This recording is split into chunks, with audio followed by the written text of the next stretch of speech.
Hey everybody, this time I want to make a how I packed for Israel video just because this was exactly the reason why I started making YouTube videos and I haven't made it yet.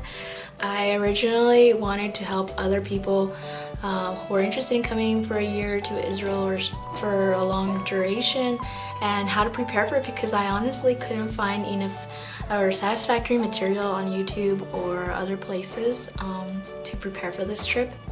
A lot of the information I found online was mainly people who were like tourists who were coming for a week or two, or just a weekend. Yeah, it wasn't very helpful, and maybe there are resources out there, but I just wasn't finding them.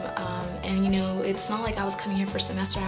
I was gonna come here to experience summer and winter, and even though their winter may not be as intense like in some places in the US, it's definitely, as I've discovered later, colder than my own hometown.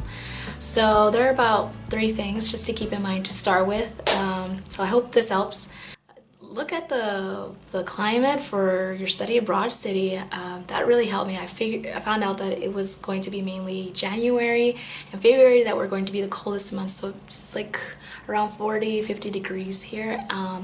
And that might not seem like a lot to some of you, but like we're on top of a mountain here on this campus, so it's like all the wind like blows so strongly here. It's colder up here than like in the downtown area. So yeah, I mainly packed summer clothing, overlooking the winter months, not knowing it was going to be that cold. And a friend came to visit me and she brought me some of my clothes from back home, which helped a lot. But you can't, because I only brought 2 long like sweater shirts. So I was kind of switching back and forth from those 2 and going through my laundry faster because I was wearing a lot of layers. So you don't really need to have a lot of winter clothes. You can get by with just wearing lots of layers, like a long sleeve shirt with a t-shirt over, a sweater and a jacket over, but it's just kind of like, oh, like you go through your clothes faster and it's a little annoying. So after I found out what the climate was here in Israel, I planned accordingly and I tried to think minimalistically. So I knew when I was packing I tried to create outfits and I thought, okay, either this is going to help me a lot, like to force me to dress nicely. And I thought, okay, this is either going to be super helpful to help me be motivated in the morning and to getting ready, because like when you look nice, you feel good too. Or I thought this is going to really screw me over because sometimes you don't really feel like fixing yourself up so much because you're just, running on low energy, finals and stuff like that. But so far it's been good.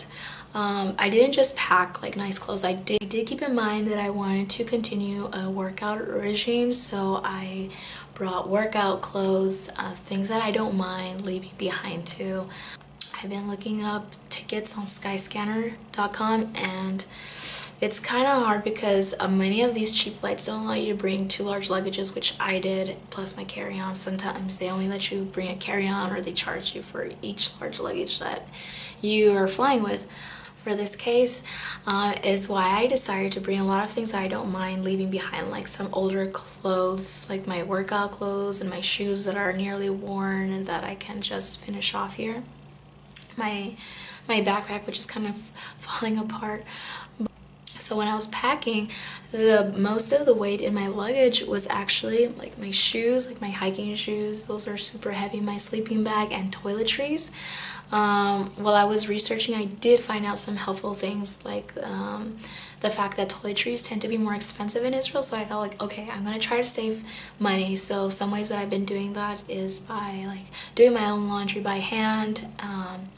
And just hanging out to dry. Also like large bottle of shampoo, body wash, toothpaste, things like that.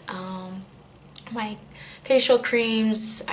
What was kind of hard was kind of deciding like what makeup should I bring. Now I don't wear makeup every day, but it's a fun thing to do, and so it's kind of like, I like this lipstick, but am I really gonna get enough use out of it? So while I was trying to pack my outfits and thinking minimalistically, I thought, okay, what are the most colors that I'm packing?